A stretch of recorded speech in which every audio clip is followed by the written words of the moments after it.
20,600,000 so'mgacha diqqat qiling. 30 yoshdan katta ayrim ehtiyojmand xotin-qizlarga jarrohlik amaliyotsiz davolanish uchun BXMning 50 baravari 20,600,000 so'mgacha miqdorda moddiy yordam ajratilishi belgilangan. Xo'sh, ushbu yordamdan qanday toifadagi xotin-qizlar foydalanishi mumkin?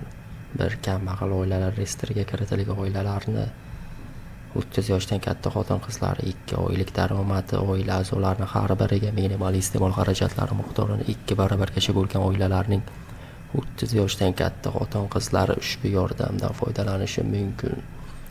Ushbu yordam necha martagacha foydalanish mumkin? Qaror talabi bo'yicha ushbu yordam turidan 1 yilga faqat 1 marta foydalanish mumkin.